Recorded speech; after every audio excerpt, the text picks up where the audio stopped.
heavy scent of rain and mildew lingered in the air as Mark pulled up to the dilapidated mansion that stood at the end of a long, winding road. His task was simple: catalog the contents of the old Harrow estate before it was sold off. The estate had been abandoned for years, ever since the mysterious death of its last owner, Mrs. Eleanor Harrow, a recluse who had disappeared under suspicious circumstances. Mark didn't care much for the history. It was just another job to him. But as he stepped through the creaking door, he immediately felt a chill run down his spine. The house was dark, the air thick with an unsettling stillness. Dust covered the furniture, and cobwebs hung in every corner like skeletal hands reaching out of the shadows. He shrugged it off and began his work. That's when he found the doll. It was sitting in an ornate chair in the parlor, its lifeless glass eyes staring ahead, its porcelain face cracked slightly at the edges.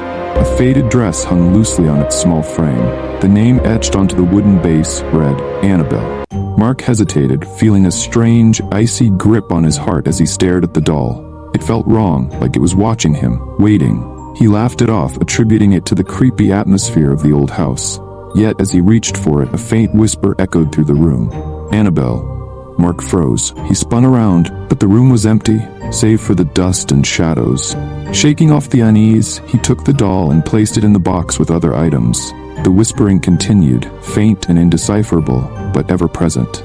Days passed, and as Mark spent more time in the house, things grew stranger. The whispers followed him everywhere, growing louder, more insistent. Rooms would shift when he wasn't looking. Hallways seemed longer, darker. Objects moved. The doll Annabelle never stayed in its box. Every morning, he would find it somewhere else in the house, sitting in odd places, staring at him with those cold, glassy eyes. The townspeople were no help. They avoided the mansion, spoke in hushed tones when he mentioned its name. One old woman stopped him on the street one day, her voice low and trembling. "You found her, didn't you? Annabelle, you must leave. Now, before it's too late." Mark dismissed her as a superstitious local, but the look in her eyes lingered with him.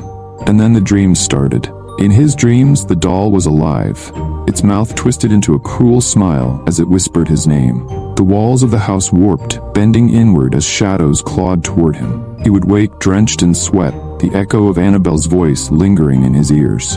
One night, as Mark descended into the basement, drawn by some unseen force, he found a hidden door. Behind it, there was a small, dark room, lined with crumbling walls and filled with strange symbols carved into the stone. At the center of the room, a child's skeleton lay slumped in the corner, its bony hands clutching a worn, dirty doll, Annabelle.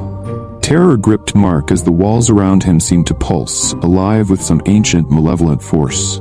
The whispers grew into frantic screams, the lights flickered, and the room shook. He tried to run, but something held him back, as if invisible hands were dragging him toward the doll. The truth hit him with a horrifying realization. This wasn't just an old house. Annabelle wasn't just a doll. She was a vessel, a cursed object harboring the spirit of a child sacrificed long ago in a twisted ritual. Eleanor Harrow had been part of it, and now, so was he. Mark's attempts to escape the mansion were futile. Every door led him back inside. Every window showed the same fog-covered view of the endless woods outside. The doll's voice was in his head now, growing louder, clearer. She wanted him to stay, to become part of the house's dark history. On the final night, Mark found himself standing in front of the doll, its cracked porcelain face twisted into a grotesque smile. He could feel the air around him grow thick with malevolence. The room grew colder, shadows danced across the walls, and a voice echoed in his mind, "You're mine now." The lights flickered out, and Mark's scream was swallowed by the darkness. When the townspeople came to check on the house weeks later, they found it empty, except for the doll, Annabelle, sitting in her chair, waiting for the next visitor.